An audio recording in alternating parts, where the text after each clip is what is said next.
So good afternoon, and thank you for welcoming me here. I'm told I have 25 minutes between me and lunch, so I'll keep it crisp. It was interesting to hear the panel discussion where we spoke about Make in India. A huge thrust by the government today is on startups, and we see a lot of budding ideas coming in. What's really needed for some of these startups, so I would say ideas to germinate into larger companies or more commercial enterprises, is capital. And capital is something which we desperately lack, isn't it? We have a lot of ideas. Some of the panelists rightly spoke about the fact that we are able to navigate a lot of obstacles. And I think that's what really the foreign entities or companies really look at, because if you can manage India, you can pretty much manage most of the countries in the world. They're quite straightforward, right? If you can drive in cities in Bombay and some of these other places, you can pretty much drive anywhere. Okay, so keeping it relevant to the topic, the challenges and opportunities in banking for entrepreneurs. I'd like to share a few things which we see as challenges for new gen entities. Clearly, today what we are seeing is a lot of ideas, whether it is Bangalore, which is the hub today, or as they say, the Silicon Valley, or any other part of the country. We are seeing youngsters come out with increasingly great ideas. And for that idea to really culminate into a much bigger company, you need the relevant capital. You can only survive with two things: your own money and bank debt. But guess what?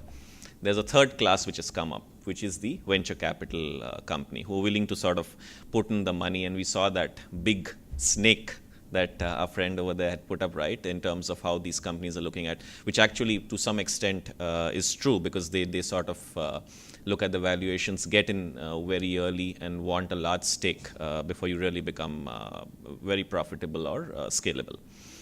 The other thing which we see as a huge challenge is the ability for these enterprises. And when you talk to these startups, they are so tech savvy. They're pretty much leaps and bounds ahead of most of the institutions that you would deal with today. So what they need is a platform where their ideas and the concepts which they are bringing on the table can be married by the I would say, the customers and suppliers that they are targeting. The other thing we see as a challenge, not specific to new gen, but SME companies in India, is the ability to get financing without adequate collateral.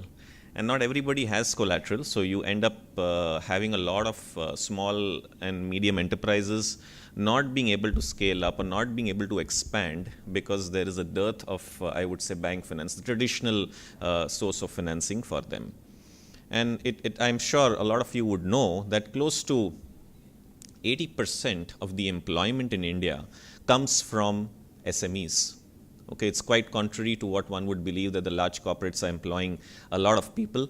On the contrary, it's these SME companies, small and medium enterprises, which constitute probably 20-25% of a GDP, but give a significant boost to employment to our people. So they are constrained; they're not able to grow because a lot of checks and balances which banks would need to offer them facilities to grow the way they would want to grow. I think the other piece which we well understand is as I said, the ability to digitize, to be able to monetize what they think, and come up with partners, customers, or colleagues who are looking at how they can scale up business. So I think mentoring plays a very large part in new gen startup companies. We have a lot of accelerators and, I would say, incubators which have come up now, giving you, actually being a sounding board to you, giving you the ability to go and work. Don't worry about, come and sit here, you have the office, you have the place to operate, use this 9 to 6, and the infrastructure to be able to start sort of move faster. So I think these are some of the challenges which new gen companies and SMEs are facing. What do we do with that? The government on its own side has done a few things. Priority sector lending is something which clearly is a mandate from every institution. As banks which are well regulated by the government, a huge focus is on priority sector lending. Almost 40% of your overall loans needs to be to the priority sector. And within that now there are multiple ways that the government is encouraging institutions and I would say SMEs to go out. Stand Up India is a new initiative. A lot of you may not have heard about it. It's just recently launched a few weeks back, where they're encouraging, as you would read, they're encouraging at least one SC/ST and one woman entrepreneur loan to be disbursed by the branches. This is interesting. There are schemes which are CGT SME schemes where you can get up to collateral-free loans up to 1 crore. Again, an initiative where the government is saying, you have these handicraft and cottage industry companies who may not have the relevant collateral to be able to start their business or to be able to take it to the next level. Let's not sort of stop them. Up to 1 crore, why don't you all go about giving them? And there is a loss sharing formula where in the event that, let's say, that small company does default, a significant part of that gets borne by the CGT SME. Of course, I think the other thing which we are seeing as opportunities, just like I mentioned, capital is always been a constraint in this country. We have people with great ideas, but most of the people who are succeeding are people who have unlimited access to capital. So you fail, but you still proceed because failing is just a natural step to be able to succeed. So we are seeing a lot of, as banks, we are also looking at playing that role as a mentor, not necessarily providing capital, but being able to provide products to new gen specialists, being able to link them up with professionals, whether these are chartered accountants, law firms, or advisory boards, who can be the sounding board to these startups. And pretty much, that takes me to my next slide, which talks about banking solutions. I won't spend too much time over here, but effectively, as a company, what do you need to do? You need to have a very efficient way of collecting your money. You don't want your money to be collected inefficiently. Every rupee saved is rupee earned. And you need a good system by which you can make payments. So today, a lot of our new gen companies, SMEs or corporates are looking at ways and means of maximizing or looking at products, how they can pull in the money really fast. And then at the same time, looking at very convenient options to be able to make payments out to their vendors or, to that matter, regular payers. Liquidity management is also very interesting as a topic, and you would be surprised to note a lot of SME companies, or I would say the new gen companies who do get venture capital, they really don't know what to do with it. Right? So they've pitched it, they've got it, and let's say the money that has come to you is to last to you for about a year and a half. What do you do with that sort of money? You don't want to burn it up in the first month or the second month of raising that capital. So liquidity management solutions today are as key as what one would do, let's say, when raising capital. And how do you effectively keep that money, keep it in a more tax efficient way, and ensure that the burn rate of what you're losing is sort of minimized. So we've pretty much been known as a digital bank, and we've morphed ourselves as well. The change is the only way that is constant, honestly. And if you look at some of the things that we're doing, a lot of our startups, and I'll probably keep it relevant to some of these startups. MPOS is a great product, which is mobile point of sale. Today, most of us, when we eat and dine in restaurants, you don't necessarily need to give your card and somebody goes away, swipes it, and comes back, right? You have the mobile point of sale coming right up to your table where your card is used, and you chip and pin it. This is a product which, in fact, Citi had pioneered because we had pretty much run this product in US. A lot of our B2C startups are now using this mobile point of sale. So, if you want today something from a Flipkart or a Snapdeal, you have the option to say, I'll pay a cash on delivery or I'll just pay by card. So you have the runner boy coming in and probably carrying an MPOS to you. That's made life very convenient, very efficient from the new gen point of view. Because there is lesser money being peddled, and you're not worried about fraud incidents.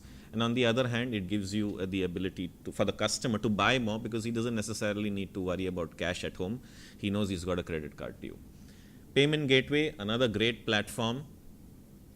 You connect a buyer and the service that you're providing or the goods that you're providing through internet. So a lot of us today would would, let's say, want to go and watch an IPL match, you could go and book my show, book your ticket, and the ticket gets delivered to you at your office. Now, how does that happen? It happens through a payment gateway platform, which is a platform given by most banks, or I would say third-party aggregators, but a product which has been developed to be able to serve the needs of new gen startup entities. And it's a great development, because with that, the new gen company is able to reach out to so many more potential customers. Otherwise, you would restrict yourself to one locality or to the radius where you have your runner boys. It's a great product, and we're seeing huge acceptance by companies which are in the B2C space. Interesting to talk about a company which recently raised a $30 million Series A round. And what they're doing? It's a very different thought process. They've got all brands on one hand, and they've got distributors and wholesalers, and they're going right to the retailer, the mom and pop shop that you and I visit. They're going to them and saying, listen, you want to keep Bonvitas and you want to keep, let's say, these pharmaceutical medicines. Why are you buying it from the wholesaler? Use my app. I'll get it for you directly from the company. And whatever discount the super stockist or distributor was earning, which was his discount, I will pass that on to you. And they've developed this app, and they've come up with this technology. And are using the system and are using that particular application, the products that, let's say, Citi or competition has, and going out in the market with a completely path-breaking product. So it's cost products, cost categories. You want a mobile phone as a retailer, you will just log in. I want 20 Samsung mobile phones, 30 Apple phones, you will get it. Don't need to wait for your super stockist or wholesaler to give it to you. So great ideas, and ideas get you the money. And they're looking at products, obviously, which and I would say banking partners, which sort of help you, drive this further.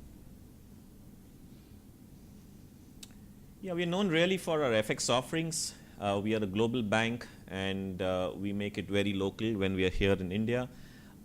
A lot of our clients, when they're raising financing, look at venture capitalists and private equity firms where the money comes in from abroad. A lot of regulation, as somebody was talking about, deregulations.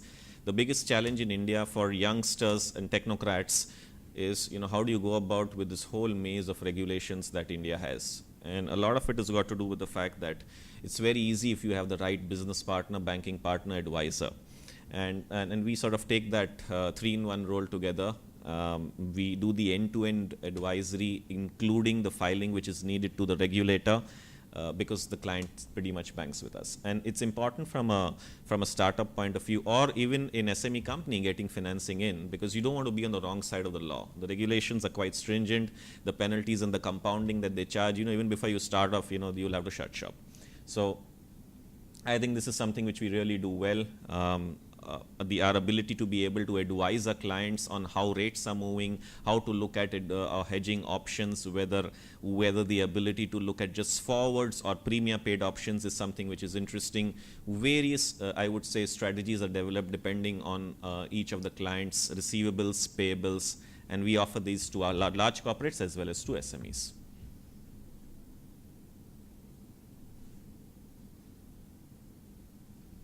Commercial lending, of course, for SMEs, lifeline is, as I said, you have your own money, but beyond a point for your working capital, right? Where money is stuck in debtors, you're waiting for your customer to pay you back. Where money is stuck in inventory, where you're holding the inventory to be sold off, how do you bridge that gap? It's usually done by taking a working capital facility from banks. We have some very good products, I would say extremely cost-effective products, which are in foreign currency for exporters and importers. In a way, encouraging the exporters to go out and be more competitive, because if I can price your product at a very low premium, then you end up selling that product at slightly better pricing than competition around the world. Yeah, the other stuff is pretty regular in terms of being able to offer cash credit or a short-term demand loan, and we also sort of help companies if they're looking at commercial property purchases. So you want to move from a Pagadi property pretty much present in Bombay to your own office, you can do that. Expanding, you're a KP or BPO, taking up a much larger space, you want a commercial office, we help you with that. And last but not the least, if you read the last bullet point, it talks about loans being offered against investment products. So a lot of these companies who put money in mutual funds, they're keeping it temporary parked because they don't need it right now. They can effectively utilize those, by just lien marking those mutual funds, they can utilize working capital facilities instead of breaking that cash. So it's a very good product that's available at our end. It's quite interesting, but we've seen a lot of our new gen companies actually use our branches as meeting places with potential customers, with potential investors. And we encourage that because we are happy to sort of really see a lot of action happening on that front. So if you go to our Bangalore branch, you would be surprised that two of our, I would say, places where we keep it for our City Gold clients, these are lounges. They're pretty much packed with entrepreneurs pitching to investors, talking about their product, how they will change the scene. So this is something which we inadvertently stumbled upon, realizing that, we've got branches in key markets and I would say key locations, central locations, and we are happy to offer this to our customers. Of course, the marketing tie-up is something which is very openly looked at, and Citi has the largest card force, and the spends on Citi cards are the highest. So a lot of young, I would say, new gen companies which want to utilize or tap that base work with us, and we have some good marketing going along on those lines. We've got our own Oh My God sale. It happens on Wednesdays. There are times when, and there are good discounts which are offered. So you have products which our clients or customers or merchants would upload, and our customers, our Citi customers, get a great benefit in terms of discounts on those OMG sales. Just some statistics in terms of where we are on the foreign exchange. We pretty much dominate the for foreign exchange money coming in. Somebody alluded in the last session that India has got a lot of FDI. I'm happy to sort of share with you that in 2015, India pretty much beat China in the foreign direct investment that it got. And that's a huge moral victory for India. Given the fact that FDI is a much more permanent, I would say, source of capital vis-a-vis the FI money, which is pretty much in equities and debts, which may get pulled off depending on what's the mood in the market. So the foreign direct investment, which is long-term patient capital, India has, I think, turned the corner, and I don't see that let up happening in 2016. 2016 is going to be a softer year. A year where a lot of people, there'll be a lot of realization in terms of capital will not be as free as we saw in 2015. But yes, you will still see, relatively speaking, India topping the charts in terms of foreign direct investment. And a lot of that money is coming into by venture capital firms to new gen companies.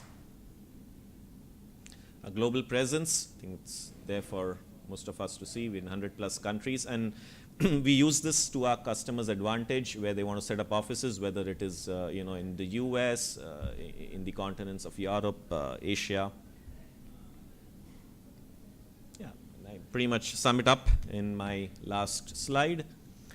Uniquely positioned to offer superior financial services to entrepreneurs, whether you are a startup entity looking at banking solutions, not necessarily financing, or an SME talking about looking at working capital solutions, cost-effective solutions, as well as banking network. So thank you so much for giving me a patient hearing, and I'm on time, right? Thank you. Thanks.